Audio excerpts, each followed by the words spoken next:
देखो बच्चों 15.2 exercise start करते हैं प्रोबेबिलिटी की 12th स्टैंडर्ड की एलिमेंट बुक से। और 15.1 ऑलरेडी कंप्लीट हो चुकी, जिसका कंसेप्ट कंडीशनल प्रोबेबिलिटी, ठीक है ना। तो ये नेक्स्ट एक्सरसाइज है और इसका टॉपिक है मल्टीप्लिकेटिव लॉ ऑफ प्रोबेबिलिटी।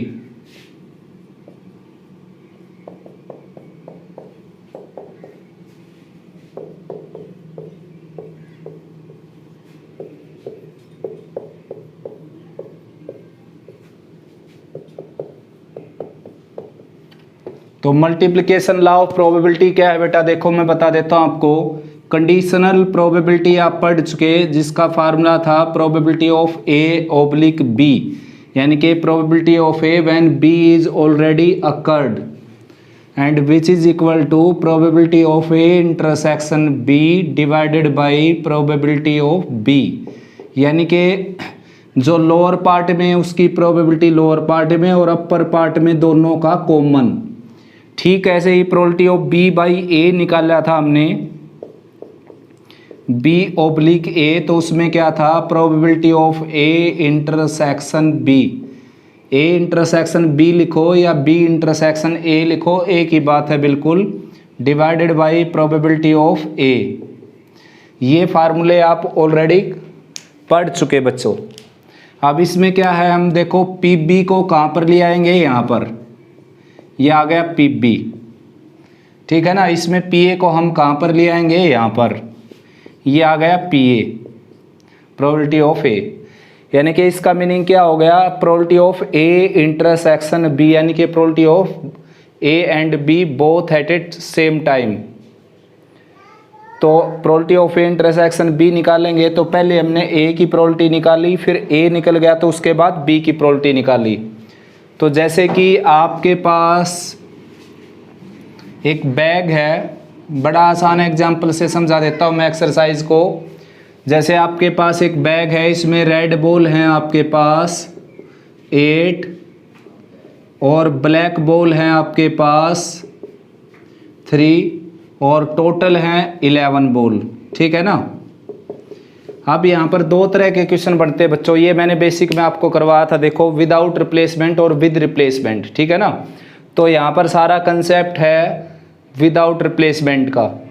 जैसे कि दो बॉल निकालनी है मैंने, फर्स्ट बॉल निकालनी है रेड और सेकंड बॉल निकालनी है black when red is already occurred. तो प्रोबेबिलिटी ऑफ रेड क्या हो जाएगा, देखो रेड की प्रोबेबिलिटी आ जाएगी 8/11।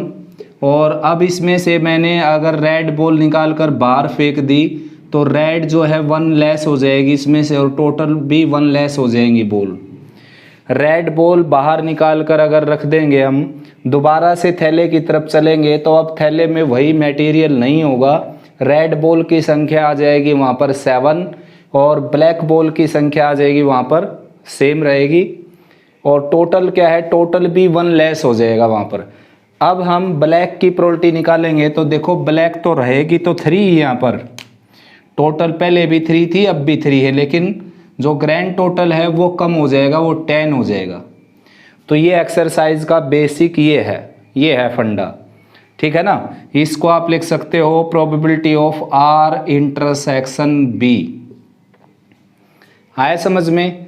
डिपेंडेंट इवेंट हो गए, यानी कि एक दूसरे पर डिपेंड हो गए। कंप्लीट एक्सरसाइज बिल्कुल ऐसी है।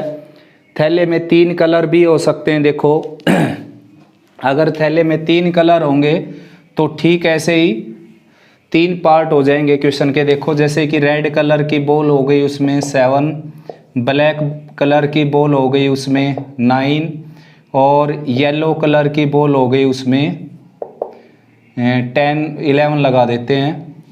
तो टोटल हो जाएंगी बच्चों यहाँ पर 27, ठीक है ना। 20 ये होगी, 7 ये होगी।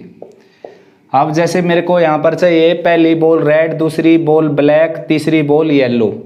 तो इसको लिखने का तरीका ये है, पहली बॉल रेड चाहिए मेरे को, जैसे दूसरी बॉल ब्लैक चाहिए तो ब्लैक ऑब्लिक रेड लिखना पड़ेगा मेरे को, since probability of black when red is already occurred. और फिर लिखना पड़ेगा लास्ट में मेरे को probability of yellow when red and black both are occurred, ठीक है ना। तो प्रोबेबिलिटी कैसे लिखेंगे, देखो रेड डिपेंड नहीं है किसी के ऊपर, सबसे पहली बॉल हमने रेड निकाली है तो इसको लिखेंगे हम, इसकी प्रोबेबिलिटी आ जाएगी 7/27। अब ब्लैक बॉल निकालने चले हैं हम, तो थैले में से क्या लॉस हो चुका अपना, एक रेड बॉल का लॉस हो चुका है यहाँ पर, ठीक है ना। अब थैले में ये मटेरियल है आपके सामने, एक बॉल लेस हो गई यहाँ पर, देखो रेड बॉल निकाल कर बाहर रख दी ना हमने, तो एक बॉल कम हो जाएगी यहाँ पर। अब आप यहाँ पर ब्लैक बॉल निकालने चलोगे तो ब्लैक बॉल तो उतनी ही रहेंगी 9 की 9, तो ये आ जाएगा 9/26। अब आप तीसरी बॉल निकालने चलेंगे तो अब एक बॉल का और लॉस हो जाएगा, ब्लैक बॉल भी निकल कर बाहर जा चुकी एक बॉल, तो टोटल 2 बॉल बाहर जा चुकी। अब यहाँ पर आप येलो बॉल निकालेंगे तो येलो बॉल है आपके थैले में 11 और टोटल हो गई बच्चों 25, तो ये आ जाएगा 11/25, ठीक है ना। ये बड़े से बड़ा क्वेश्चन है इस एक्सरसाइज का, विदाउट रिप्लेसमेंट की एक्सरसाइज है, ठीक है ना। ये क्वेश्चन 2 तरीके से, अभी मैंने बताया कि 2 केस बनते, दूसरे तरीके से भी आ सकता है। देखो ये इस तरीके से आ सकता है कि पहली बॉल रेड निकाल दी हमने, दूसरी बॉल ब्लैक निकाल दी और तीसरी बॉल येलो निकाल दी। देखो मैंने यहाँ पर ओब्लिक में नहीं लिखा कुछ भी, ना यहाँ पर लिखा और यहाँ पर, उसका रीज़न ये है कि विद रिप्लेसमेंट का क्वेश्चन है ये है विद रिप्लेसमेंट।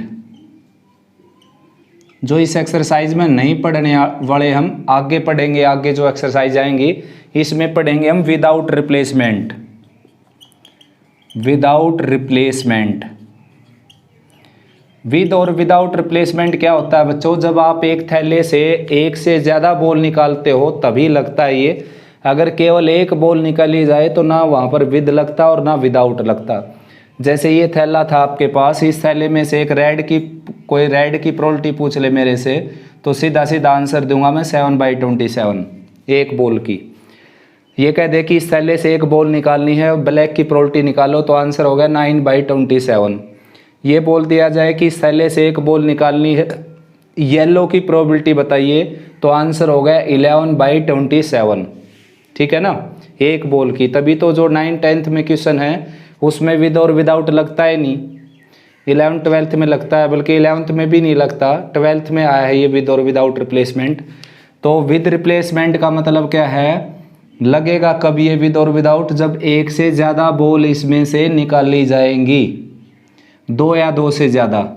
क्योंकि अगर 2 बॉल निकालते हो आप तो पहली बॉल के बारे में देखना पड़ेगा आपने कि भाई वो बॉल पहली जो निकाली थी वो वापस रख के इसके अंदर दूसरी बॉल निकाली है, या पहली बॉल आपने बाहर फेंक दी और फिर दूसरी बॉल निकाली है। तो ये कॉमन सेंस की बात है, फंडामेंटल केस है, हर कोई ये केस बना सकता है, ये कोई समझाने की बात नहीं है बेटा, कॉमन सेंस की बात है कि दूसरी बॉल निकालने चले हो तो पहले का क्या किया आपने, अंदर रख दिया बाहर फेंक दी, क्योंकि अंदर रखोगे तो बैग वैसा का वैसा हो जाएगा, बाहर फेंक दोगे निकाल कर तो बैग में से कम हो जाएंगी ना बॉल, तो प्रोबेबिलिटी के ऊपर इफेक्ट पड़ेगा, फिर चेंज हो जाएगी प्रोबेबिलिटी, सीधी सी बात है ये।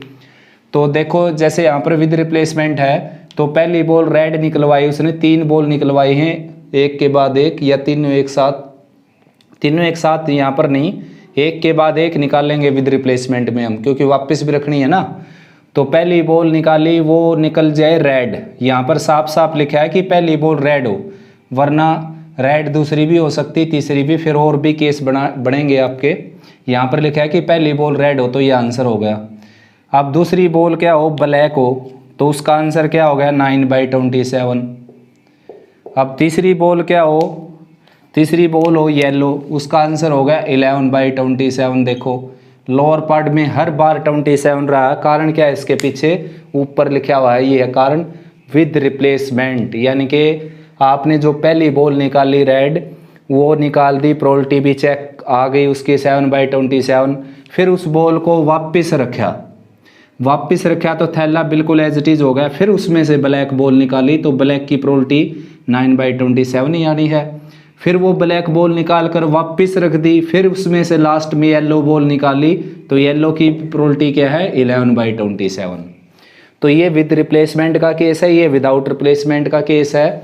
अब स्टेटमेंट में जैसा लिखा जाए वैसा ही आपने काम करना है। मान लो लिख दिया जाए when first ball is replaced, with replacement is there, ठीक है ना। तो जैसा लिखा जाए वैसा ही काम करना, विदाउट रिप्लेसमेंट लिखा जाए तो विदाउट रिप्लेसमेंट करना आपने। When first ball is not replaced, ये आपको समझ में आ जाएगा कि लिखा क्या है वहाँ पर। लेकिन केस है इंटरेस्टिंग ये कि जब आपको वहाँ पर लिख कर ना दे दिया जाए कि विद लगाना है या विदाउट आपने यूज करना है, कुछ भी नहीं लिखेगा, ऐसे कह देगा कि find the 3 balls one after the other from this bag and find the probability that first is red, second is black and third is yellow. तो यहाँ पर ना उसने कहा कि पहली दूसरी बॉल को रिप्लेस करके फिर बॉल निकालनी तीसरी, पहले को रिप्लेस करके दूसरी निकालनी है, ऐसा कुछ नहीं कहा उसने।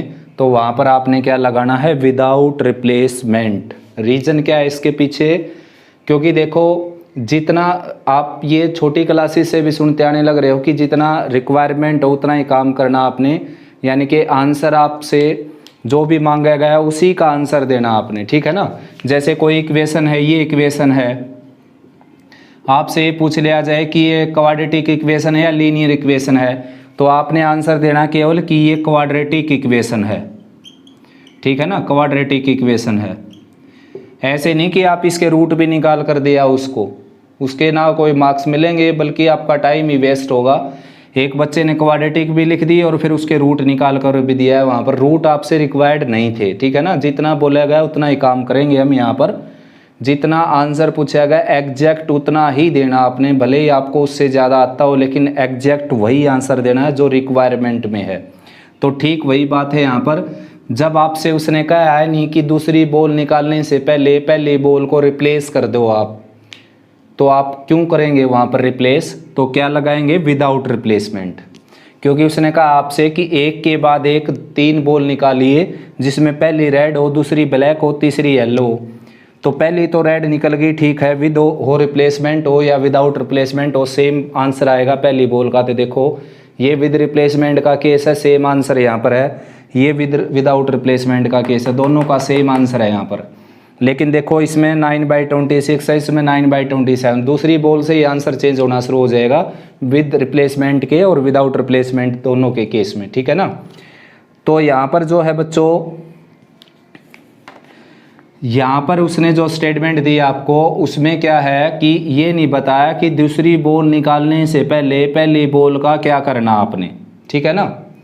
तो इसलिए उसने केवल क्या कहा है, निकालने के लिए कहा आपसे कि थैले में से निकालते रहो, वापस डालने के लिए जब तक नहीं कहे तो आपने करना नहीं। और वापस डालने का मतलब है विद रिप्लेसमेंट, यानी कि जब तक ना बोला जाए जब तक विद रिप्लेसमेंट लगाएंगे नहीं हम, ठीक है ना। विद रिप्लेसमेंट नहीं लगेगा जब तक ना बोला जाए, हमेशा विदाउट रिप्लेसमेंट लगा देना है, जब बोला जाए तभी विद रिप्लेसमेंट लगाना है। तो फर्स्ट स्टेटमेंट है बच्चों, find the probability of drawing a spade on each of the 2 consecutive draws from a well shuffled pack of cards without replacement. यानी कि 2 ड्रा करने हैं आपने प्लेइंग कार्ड में से और दोनों ड्रा के ऊपर क्या हो, स्पेड हो, प्रत्येक ड्रा के ऊपर स्पेड हो। तो टोटल प्लेइंग कार्ड होते हैं 52,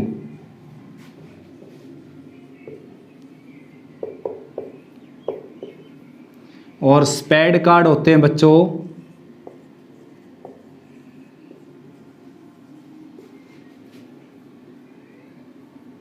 स्पेड कार्ड हैं 13। वो कम के जिनके ऊपर ये शेप होती है, देखो इस तरह की जो मार्का होता है स्पेड कार्ड बोलते हैं इनको। ये 13 होते हैं, 13 क्लब के होते हैं, 30 डायमंड के होते हैं, 13 हार्ट के होते हैं, ठीक है ना, और 13 स्पेड के होते हैं। इस टोटल कितने हो जाएंगे, 13 × 4 यानी कि 52। तो लेट कर लेता हूँ भाई मैं, late A and B are events that first and second draw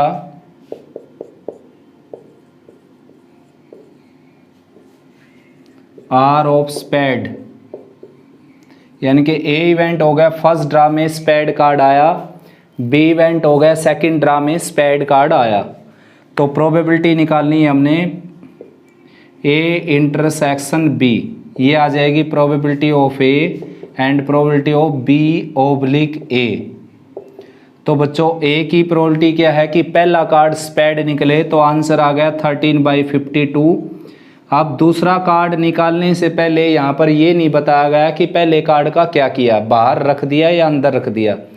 तो आपको निकालने के लिए बोला गया है कि कार्ड निकालने, आपने वापस डालने के लिए नहीं बोला, तो आपने वापस डालना नहीं, यानी कि विद रिप्लेसमेंट लगाना नहीं। तो दूसरा स्पेड कार्ड निकालने चलोगे तो स्पेड कम हो जाएगा एक वहाँ पर, और टोटल भी कम हो जाएगा। देखो मैंने अभी मैंने आपको एक एग्जांपल दिया था उसमें बैग का, तो उसमें मैंने ऊपर से कम नहीं किया था, ठीक है ना।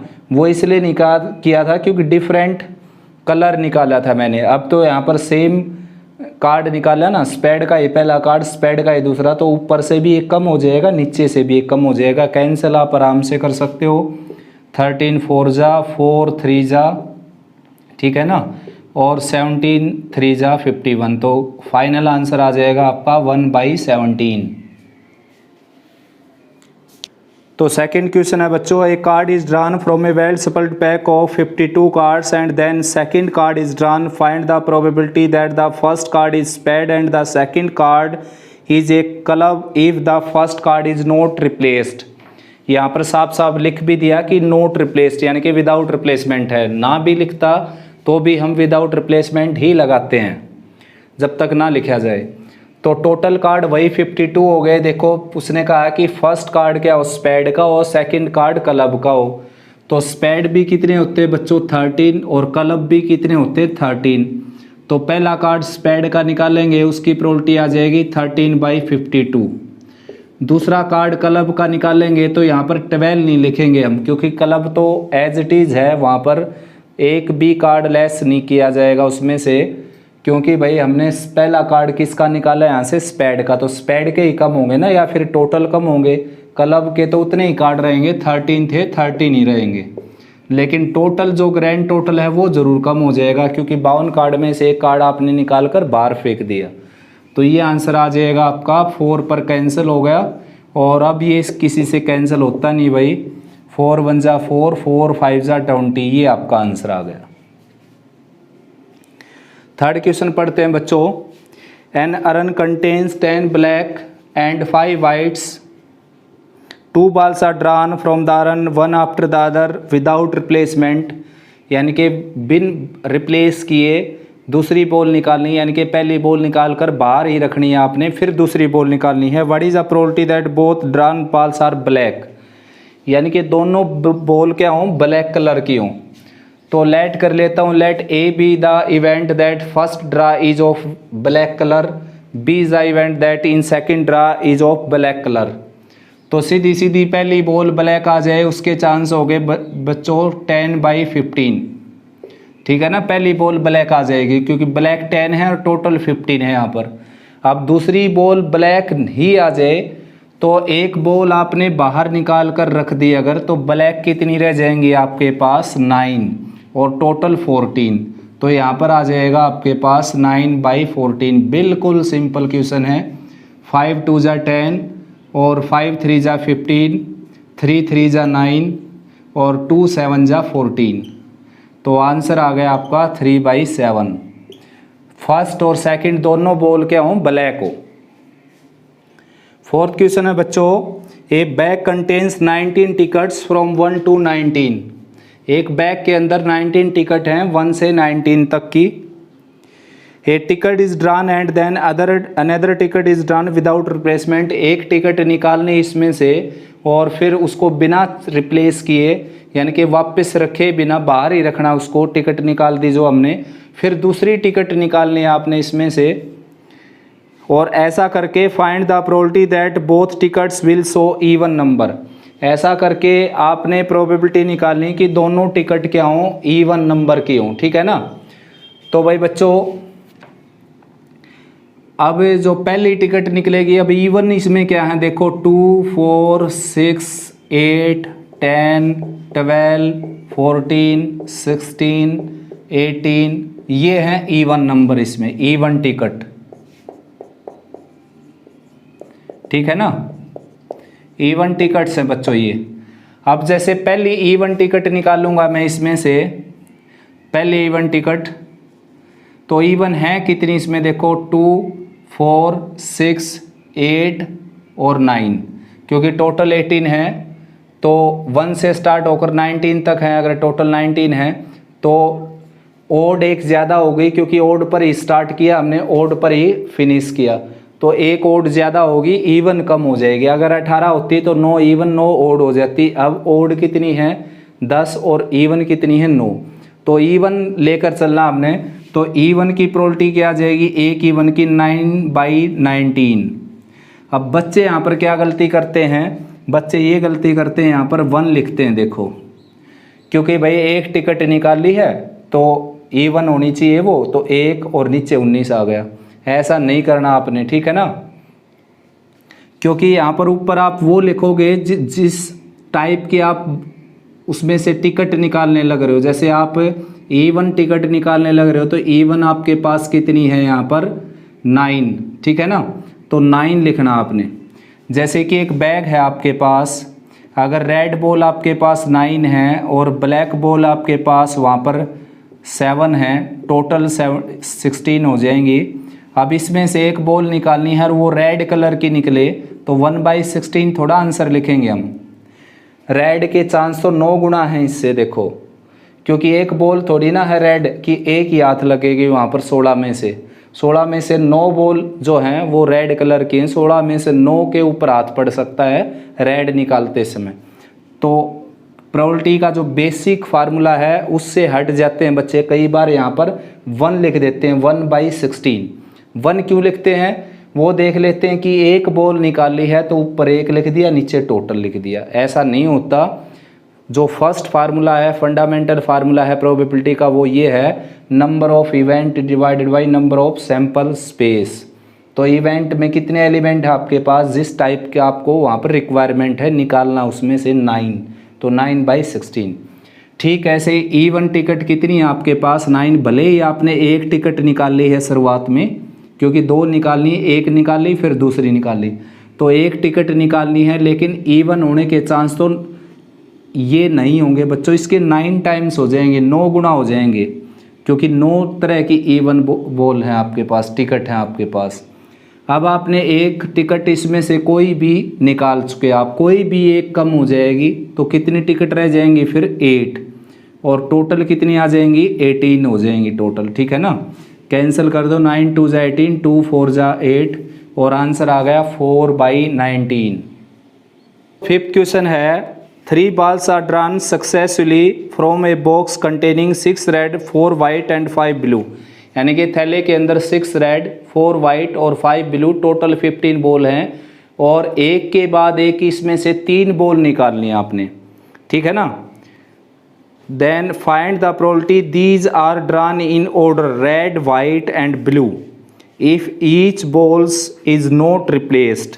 Red, white and blue colour की आ जाए ऑर्डर में, यानी कि पहली बॉल के आ जाए रेड, पहली बॉल आ जाए रेड, रेड कलर की बॉल आ जाए पहली, और दूसरी बॉल आ जाए वाइट कलर की, दूसरी बॉल आ जाए वाइट कलर की, और तीसरी बॉल आ जाए ब्लू कलर की। तो बच्चों अगर यहाँ पर विद रिप्लेसमेंट होता तो ठीक ऐसे ही लिखता मैं, और फिर प्रोबेबिलिटी में लिख देता। देखो रेड की प्रोबेबिलिटी कितनी हो गई 6/15, रेड की हो गई 6/15, और वाइट की क्या हो गई, वाइट की हो गई 4/15, और येलो की क्या हो गई, येलो की हो गई 5/15, ब्लू की सॉरी ब्लू की कितनी होगी 5/15।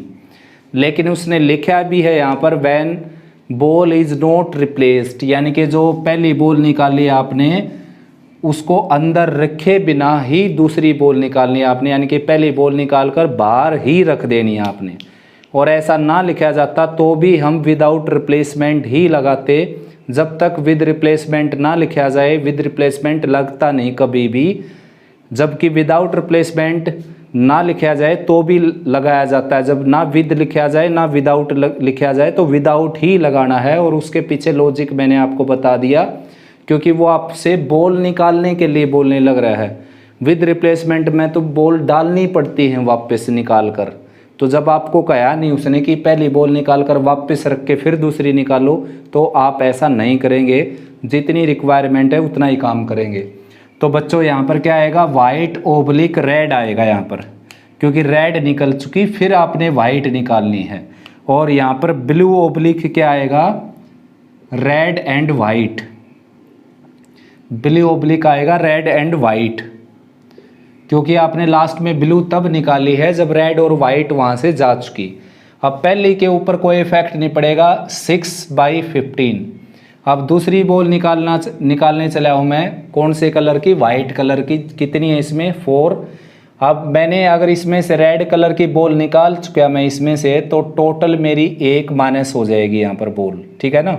रेड कलर भी कम हो जाएगा, वाइट और ब्लू कम नहीं होगा, वाइट और ब्लू एज इट इज रहेगा, टोटल कम हो जाएगी और रेड कलर कम हो जाएगा उसमें से। अब इसमें से वाइट निकालूंगा मैं, आंसर आ जाएगा 4/14। और लास्ट में जब ब्लू निकालूंगा तो वाइट निकालती एक वाइट भी कम हो जाएगी और एक टोटल एक और कम हो जाएगी इसमें से। और अब लास्ट में ब्लू निकालने चलूँगा तो 5 तो ब्लू थी इसके पास, और टोटल 2 बॉल कम हो चुकी, यानी कि 13 आ चुकी। कैंसिल कर सकते हो आराम से, 5 3 जा, 3 2 जा, 2 7 जा, और ये आंसर आ गया 4/91, ठीक है ना।